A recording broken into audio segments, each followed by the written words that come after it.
In this video, I'm going to show you how to paint the angriest man in Warhammer 40,000. It is Angron, Primarch of the World Eaters, Herald of Khorne. What do you mean don't call him Angron? It's funny, what's he going to do?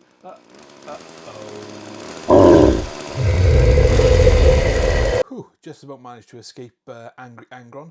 Let's hope the Grey Knights don't turn up. Hello. Not now, Crow. Uh-oh. Anyway, I've primed Angron red, naturally, and I've left off as many of the armour plates as I possibly can. Now, the reason I've done that is because it's easier for me to paint black over red than it is to put several coats of red over the black. And that just makes it a lot easier when it comes to painting, when it comes to how much time this is going to take. It's a big mod, it's going to take a little bit of time anyway. So we really want to minimise the amount of time we spend layering up where we don't have to, hence me spraying this red.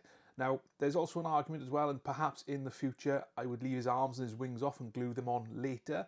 But in this example, I've chosen not to do that. So let's get painting, and I'm going to black in all of the armour and any part on Angron that are going to be black. So I'm using AK 3rd Gen black. You can use whatever black you want. The reason I use this is because its coverage is fantastic, and you can thin it down quite a bit so it flows really nicely as well. And I'm working this over the armour. I'm probably going to leave most of the silver metallics because I'm going to use quite a dark silver over them, so there's not really much point, and they're going to be fairly dull apart from their shiny bright edges. So in terms of things that are going to be black on Angron, obviously you've got all the armour. We'll do that in a nice damaged brassy colour. You've got the wing membranes, you've got all the tubing, the pipes, you've got the hair on him as well, and I'm going to do the leather as a black base as well. So get that all done, work your way around the model, and once you're happy with it, we can come back in and move on to the next stage. You can see I've got all that black done now on Angron. I may have missed one or two pieces which I can go back to, but you can see straight away the model is looking better, and you can start to see those volumes, the muscles, and the differentiation between the flesh, the metal, the weapons and everything. So it's starting to look like a really decent base to jump off from. The first thing we'll do is we'll get that armour done. So we're going to use Balthasar Gold to base the armour, but I'm not going to brush it on as a layer. What I'm going to do is thin it down on a palette a little bit and use a little dry brush, wipe most of the paint off, and then I'm going to stipple it over all of the armour parts. Now, I don't want this to give an even coat. I want this to have the black undercoat showing through, as you can see here on the video. And the reason I want to do that is because this is going to look like a really battered, old-fashioned, worn brass armour when it's done in the end. I'm then going to do exactly the same using Runelord Brass, except I'm just going to focus this towards those more raised areas, leaving the Balthasar Gold in the recesses, but also leaving some of that black undercoat show through. Now, don't forget I'm doing this on all the armour at the same time, so there will be some spillages onto the flesh, but we can go and fix that later on anyway. It's not so much of an issue.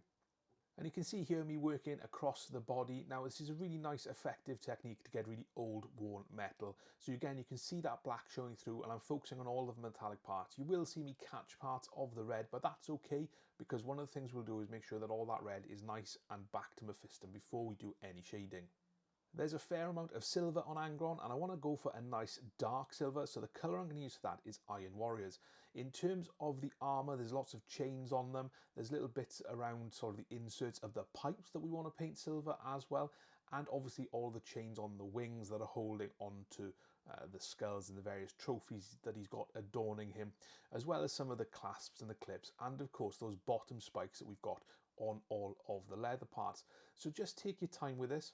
We'll paint that big sword blade as well, and you're going to need 2 coats across the big sword blade, but for those smaller areas you might be okay and get away with just one. So take your time, make sure you're not clumping it on so it goes on too lumpy. You do want a nice smooth surface, because don't forget, this is going to be the centerpiece model for your army. You want to take your time with it, you want to enjoy it, and you want to get a result that you're really proud of. Next up, we'll paint that pinky colour along the wing spines, and the colour we're going to use for this is Screamer Pink.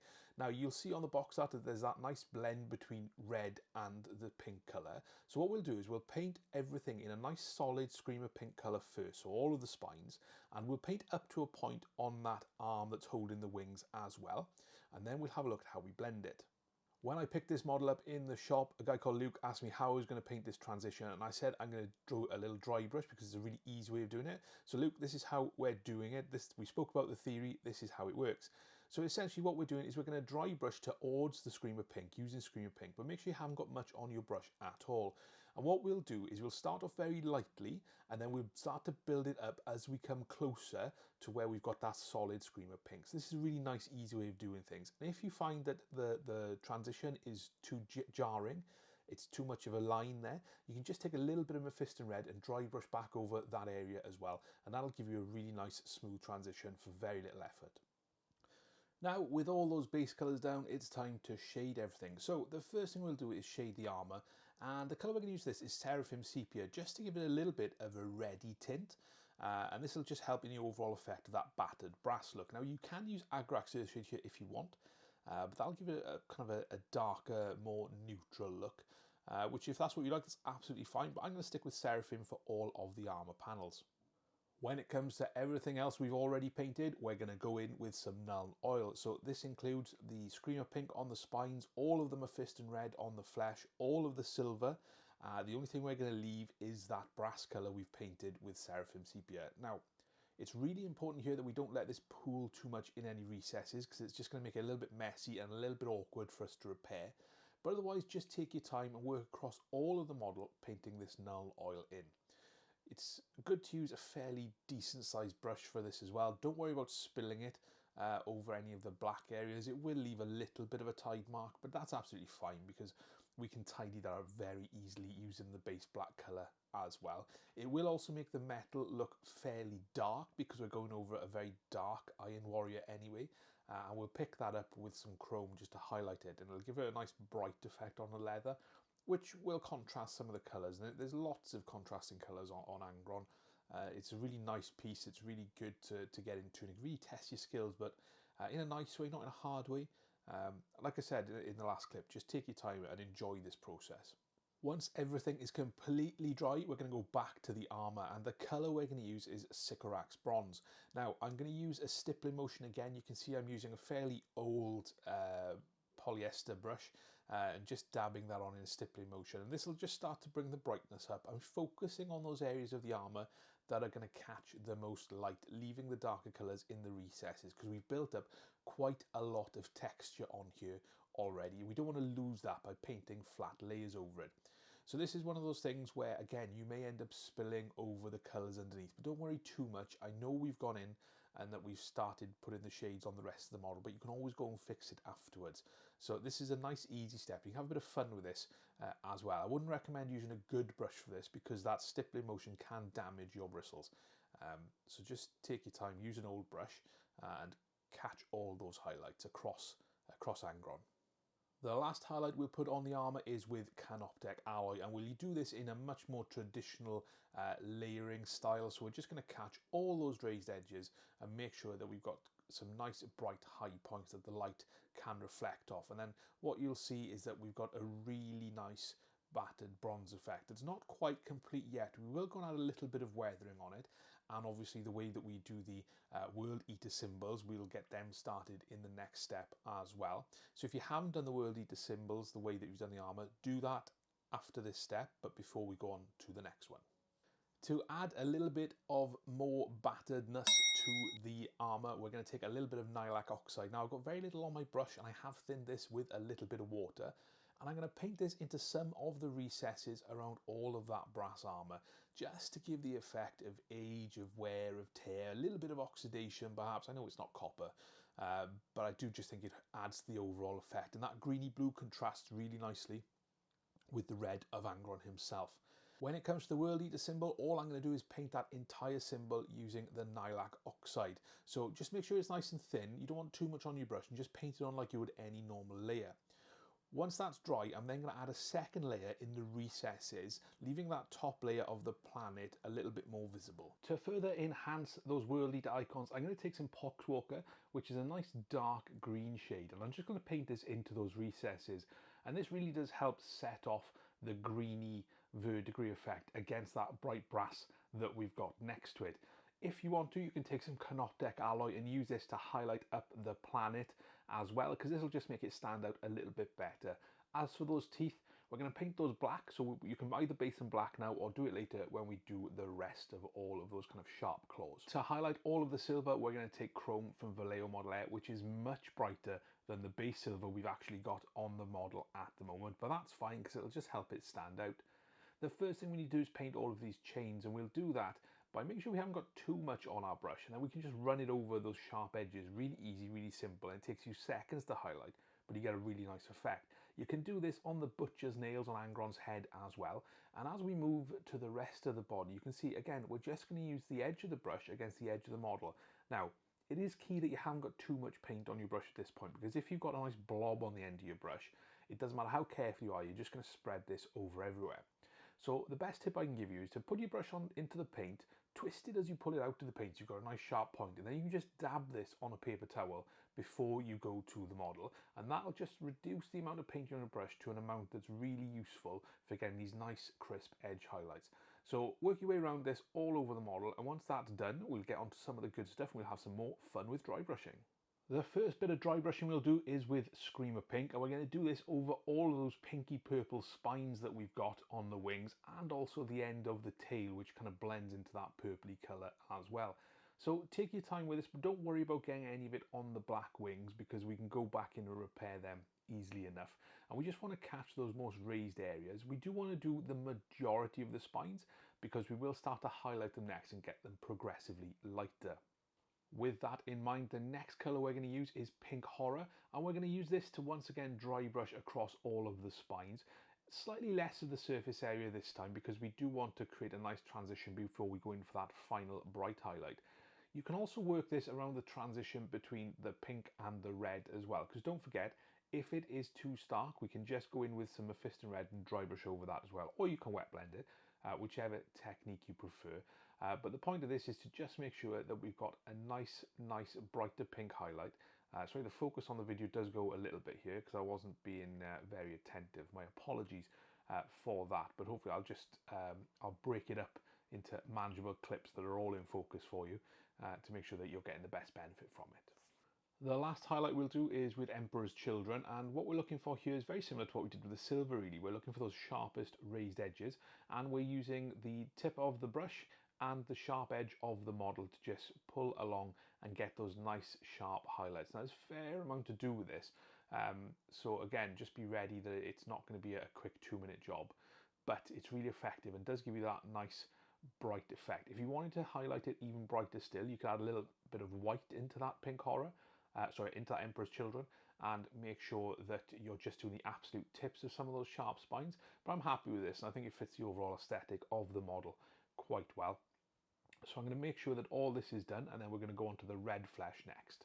So we'll go back to Mephiston Red, and you can see we're dry brushing again, and the first thing I'm going to dry brush is that transition between the pink and the purple, because that just gives me a nice transition back to red to get that nice and smooth. Now we're going to dry brush the majority of the flesh where we can and where it's appropriate. So I'm talking about those kind of arms that hold the wings, we're talking about the hands and the arms, the forearms, the biceps, and some parts of the leg as well as the face. But I am very conscious that we're getting close to bits we've already finished. So for those bits we've already finished, we'll add Mephiston Red in more of a layer style. So rather than dry brushing and getting it all over the finished bits and pieces, we'll just paint it normally. So things like the backs of the legs, under the arms, and any area really where it's getting close to bits that are already complete. We just want to paint it on as normal. Next up, we're going to do exactly the same, but with Evil Sunz Scarlet. So we're going to dry brush very similar areas, probably staying away a little bit from where we've got the wing spines transitioning through, because we don't need to go over that. But we're looking to just leave the Mephiston Red and then the darker shaded areas in the recesses. So just take your time with this. And I find it really helpful to paint in a downward motion, because that means you're just catching the raised detail that you should be. Once we've finished that, we're going to go back to using Evil Sunz Scarlet again, or stick with using Evil Sunz Scarlet, and we're going to use it by layering. So we're going to layer over those things like the claws, the legs, but we're also going to use it on the face. Now we've already dry brushed the face, so we'll have a nice smooth transition. We're also going to paint it on in more of a layer style, because this gives us even more definition of the face, leaving of course those darker colours in the recesses. And this is the focal point of the model. So you want this to be nice, bright, vibrant red. And this is how we start to achieve that using this Evil Sunz Scarlet.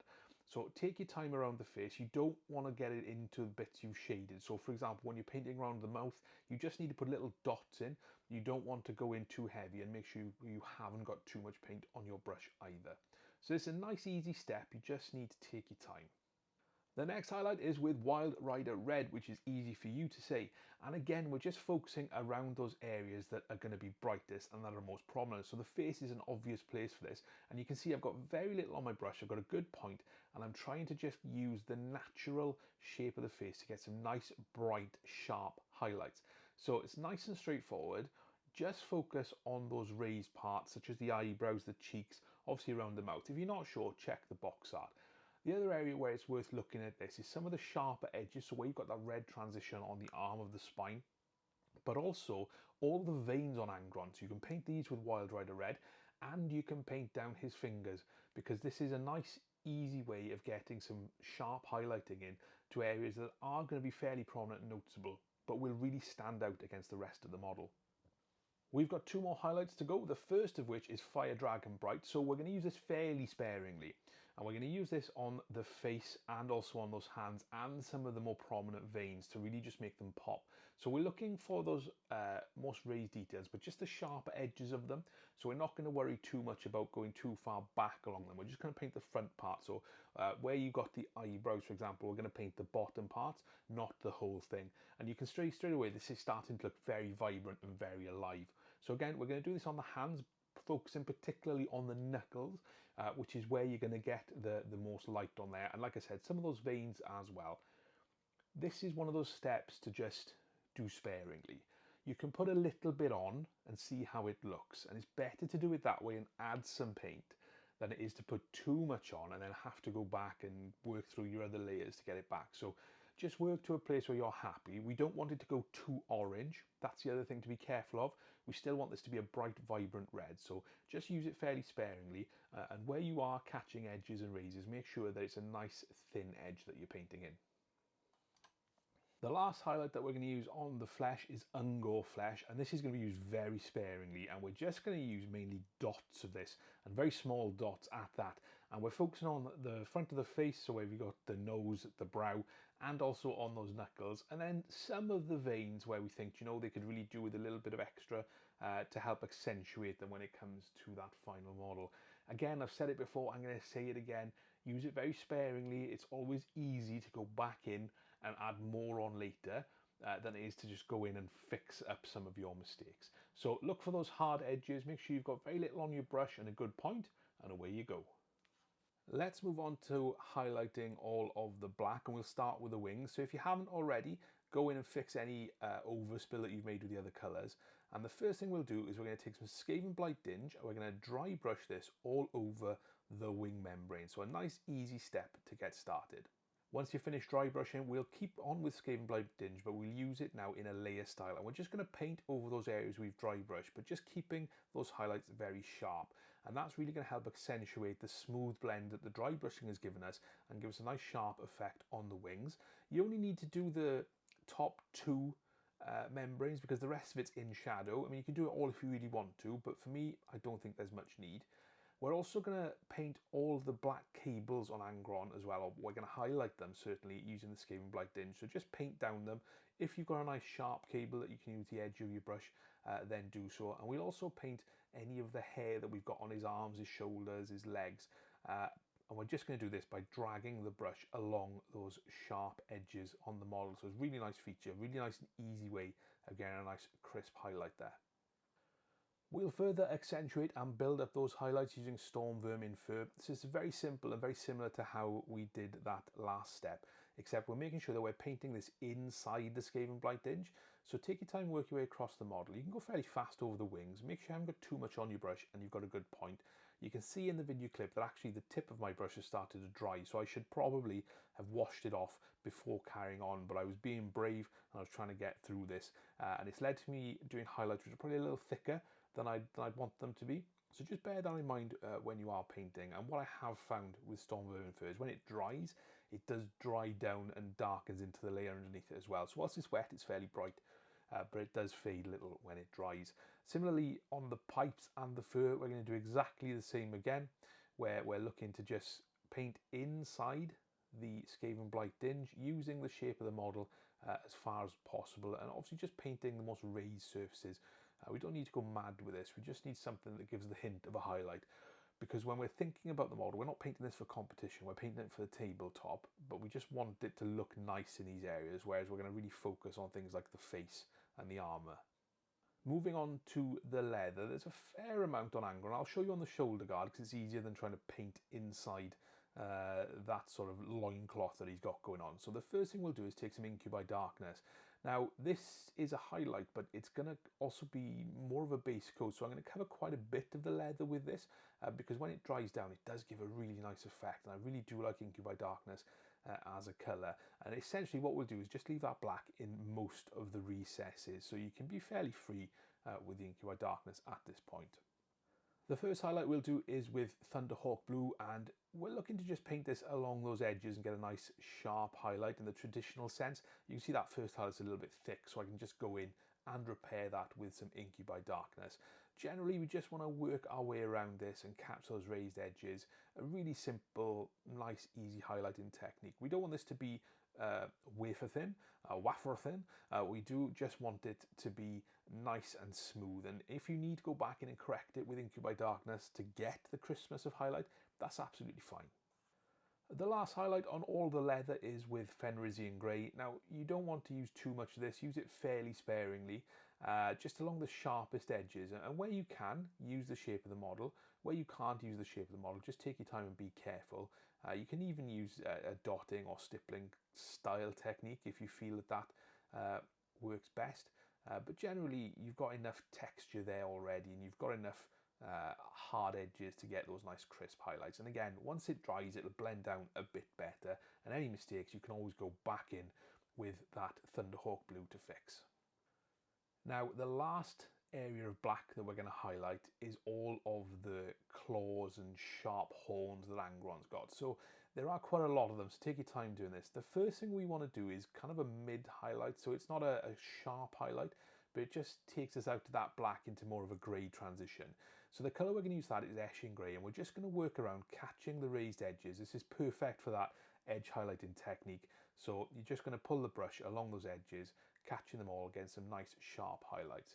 With this, it doesn't matter so much if it's a chunky highlight, because actually the Eshin Grey will blend into the black really nicely. We want to keep those sharper highlights for the next two stages. So if it's quite thick at this point, don't worry too much. The first sharp highlight we'll put on all of those claws is going to be with Dawnstone. So all we're looking to do is drag this along the edges once again. Now the key is, and I know I keep going on about it, is to make sure you haven't got too much on your brush. And this will just make it easier to catch those raised edges and make sure that you get nice, crisp, sharp highlights, because we're starting to transition these horns into looking quite sharp. Now, I am mindful that I'm using a lot of paints on this model, so if you wanted to paint some of the blacks the same, so say for example you only had Eshin Grey, Dawnstone and Administrative, you could theoretically use this on all of the black parts. It wouldn't detract too much. Similarly, you could probably use some of those leather colours on here as well. So I'm giving you 3 different ways of painting black on this model, but of course you use what works for you and you use what paints you've got. You may want to go out and buy more, but I'm certainly not saying you have to do that. You can of course use the existing paints that you've already got. The final highlight we'll do on these claws is going to be with Administratum Grey. So I've probably gone on a little bit thick with this in some areas, so I need to go back and fix this later on. But essentially we're doing the same thing. We're catching those raised edges. We're making sure that, firstly, the video is in focus, so apologies if it does dip out of focus a little bit. But we're making sure this just goes on the sort of last quarter of these areas, because that then gives you that nice sharp look. If you want to enhance it further, you could potentially look at adding some white dots on the actual points, the tips, but I'm happy just with the Administratum Grey for now. I will be going back in and tidying up a little bit as well, because trying to get nice crisp lines whilst filming and wearing magnifying glasses isn't always the easiest, so hopefully you get the gist of it. It is a little bit messy, but I will be going back in to tidy it up. I've just noticed that I've missed off the horns on Angron's face. I thought they were a lighter colour, but it seems they transition from like a darker red to those same black colours that we've used on the claws. So the first thing I'm going to do is take some Gal Vorbak Red and just paint this over those areas. Now, the Galvorbach Red is fairly thin and doesn't cover very well at all, which in this case is pretty good because it's really easy for us to get a nice transition from the bright red of the face down to those dark red on the horns. I also noticed that on the back of Angron, on his tail, there's an area that is a darker black, so it transitions red to black as it goes up the centre of his spine. So what I'll do is I'll then get some Black Templar contrast paint. I'll mix this 2 parts contrast medium to 1 part Black Templar contrast paint, and I'm going to paint this across that part of the tail. I'm also going to use it to paint the tips of those horns on his face, because that'll give us the nice transition from the red to the black. So once that's dried, I'm going to go in and I'll continually add some layers until I get that nice semi-solid black look that gives me a very dark red underneath. And you can see that here, it's worked out quite nicely, I think. We'll move on to the teeth next, and the colour we'll use to base them is Rakarth Flesh. Now, this is another time where I'm going to say be careful and take your time, and the reason for that is you've already finished most of the flesh, so you don't want to spill it. So we're just going to add this on, again, not too much paint on your brush, and we're going to paint it over those teeth. We'll then use some Agrax Earthshade to shade over that Rakarth Flesh. Now, you don't want too much on your brush, you just want it to shade those recesses. So work it over quite quietly and make sure that you haven't got too much on your brush to start with. We don't want to flood the area. Lastly, for the teeth, take some Pallid Wych Flesh. Again, not too much on your brush, a good point, and just paint over the majority of that tooth area, leaving the Agrax in the recesses, and you get some really nice effective teeth. You can't ask for anything easier than this. It's really nice and straightforward. We'll do the flaming skulls on the sword next, and I appreciate I am in the minority in that I quite like using Corax White. A little bit of water and it thins nicely and it covers great as far as I'm concerned. Now, use whatever white you want. You don't have to use Corax White. I'm using it because I like how it works. 99.9% of the population seem to not like it, so use what works for you. Once I've got a nice even coat across those skulls, I'm going to brighten the raised areas. I'm going to take some titanium white from Pro Acryl and just paint this over the tops of the skulls. And this will start to give me a nice differentiation between everything that's on there, because the Corax White is kind of an off-white, there's a little bit of grey to it, whereas the bold titanium white is more of a pure white. Once that's all dry, we're going to take some Imperial Fist contrast paint and just paint this over the skulls into those recesses. Don't worry too much if you spill some on the blade, because we will be working on the blade in a little bit. The key is to just get this over all those skulls first. Adding that flame effect is another really easy technique. So the first thing we're going to do is take some Magma Droth Flame. Now I will say it's really important that Imperial Fist yellow is dry before we do this. So firstly, paint some of this Magma Droth Flame down one side of the blade over those skulls. Clean your brush off and make sure you've got a little bit of water on it, and then not too much, and then paint across that Magma Droth Flame, and it'll take the orange into those recesses. Once you've done that, clean your brush off entirely, or use a dry brush, a clean brush, and just wipe it back across those skulls. So we're doing this fairly quickly, so if you're not sure, watch this part of the video through first, and then go back and try it yourself, and that'll give you a really nice, and I can't tell you how easy this flame effect is. If you want to highlight the yellow afterwards, you can, but I'm really happy with it. As for the glow on the sword, we're going to stick with Magma Droth Flame. We're going to paint a little bit on it. We're going to clear our brush off in some water, and then we're going to feather it around the blade into those recesses. And if we're not happy and we've got too much of a sharp line, again, we'll clean that brush off and then we'll just blend it in a bit. The key here is to work with a little bit. You can always go in and add more, but we need to clean our brush off and we need to work fairly fast. So if you want to practice this first on something that's not your brilliant centerpiece model you've just spent a lot of money on, just use some spare parts that you've got lying around from some other models, paint them silver and have a go. And that's the key to trying these techniques, really, is try them on a spare piece first before we go to the main model. Like any good servant of the blood god, Angron has an absolute ton of skulls on his base, on his waist, on his trophy rack and on his wings.